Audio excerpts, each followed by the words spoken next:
ഇപ്പോൾ റോൺജൻ എന്ന് പറയുന്ന ആൾ എക്സ്റേ കണ്ടുപിടിച്ചില്ലായിരുന്നുണ്ടെങ്കിൽ മെഡിക്കൽ സാങ്കേതികവിദ്യ ഇപ്പോഴും ഒരു നൂറ്റാണ്ട് പിറകിൽ കിടന്നേനെ. ഇന്നത്തെ മോഡേൺ എക്സ്റേ CT സ്കാൻ ഉൾപ്പെടെ വർക്ക് ചെയ്യുന്നത് എക്സ്റേയിലാണ്. പക്ഷെ എക്സ്റേ കണ്ടുപിടിച്ച റോൺജൻ രണ്ടാം ലോക മഹായുദ്ധത്തിൽ തുടർന്നുണ്ടായ സാമ്പത്തിക മാന്ദ്യത്തിൽ ബ്രോക്കായി പട്ടിണി കിടന്നാ മരിക്കുന്നത്. ഇന്നാണെന്നുണ്ടെങ്കിൽ അത് പേറ്റന്റ് ചെയ്യാം, കോടിക്കണക്കിന് രൂപ. എക്സ്റേ കണ്ടുപിടിച്ച റോൺജൻ രണ്ടാം ലോക മഹായുദ്ധത്തെ തുടർന്നുണ്ടായ സാമ്പത്തിക മാന്ദ്യത്തിൽ പട്ടിണി കിടന്നു മരിച്ചു എന്നാണ് നമ്മുടെ തമ്പി സാർ പറയുന്നത്. 1923 ഫെബ്രുവരി 10 എക്സ്റേ കണ്ടുപിടിച്ച റോൺജൻ മരിക്കുന്നത്. രണ്ടാം ലോക മഹായുദ്ധം നടക്കുന്നത് 1939 മുതൽ 1945 വരെയുള്ള കാലത്താണ്. 1923 മരിച്ച റോൺജൻ പിന്നെ എങ്ങനെയാണ് രണ്ടാം ലോക മഹായുദ്ധത്തെ തുടർന്ന് സാമ്പത്തിക മാന്ദ്യം സംഭവിച്ച് പട്ടിണി കിടന്ന് മരിക്കുന്നത്? മരിച്ചിട്ട് പിന്നെയും ഉയർത്തെഴുന്നേറ്റ് വന്ന് പിന്നെയും മരിച്ചതായിരിക്കും. ഇതിനകത്തുള്ള രസം അതല്ല. നമ്മുടെ തമ്പി സാറ് പറയുന്നത് റോൺജൻ മരിക്കുന്നത് പട്ടിണി കിടന്നാണെന്നാണ്. ആ പാവപ്പെട്ടവൻ പട്ടിണി കിടന്നിട്ടൊന്നുമല്ല മരിച്ചത്.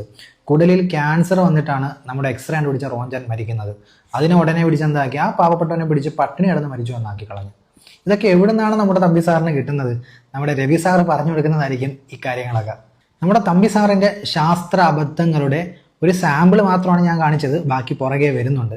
അതിനിടയ്ക്ക് ഒരു ചെറിയ കാര്യം പറയാം. ഡോക്ടർ വൈശാഖൻ തമ്പി ഞാൻ വളരെയധികം ഇഷ്ടപ്പെടുന്ന ഒരു വ്യക്തിയാണ്. ഞാൻ അദ്ദേഹത്തെ ബഹുമാനിക്കുന്നു. മറ്റുള്ള നിരീശ്വരവാദികളെ പോലെ, അതായത് professor C Ravichandran, Liyaqat Ali, Arif Hussain, Jamida teacher, EA Jabbar, അവരെയൊക്കെ പോലെ മതവിമർശനം എന്ന പേരിൽ വൈശാഖൻ തമ്പി സാറ് മതനിന്ദ നടത്തുന്നതായിട്ട് ഇതുവരെയും എൻ്റെ ശ്രദ്ധയിൽപ്പെട്ടിട്ടില്ല.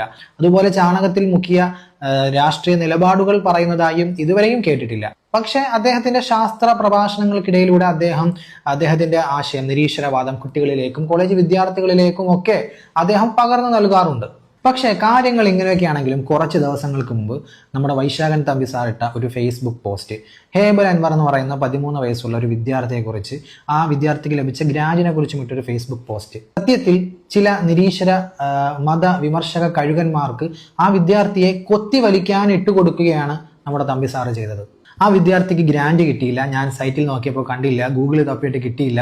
അതുപോലെ ആ വിദ്യാർത്ഥിയെ സമൂഹത്തിന്റെ മുന്നിൽ ഒരു തട്ടിപ്പുകാരനായിട്ട് ചിത്രീകരിക്കാൻ പാകത്തിലാണ് നമ്മുടെ തമ്പി സാറ്, വായിലെപ്പോഴും രവി സാറിന് നേരത്തുള്ളൂ, ഈ തമ്പി സാറ് ഈ പോസ്റ്റ് ഇട്ടിരിക്കുന്നത്.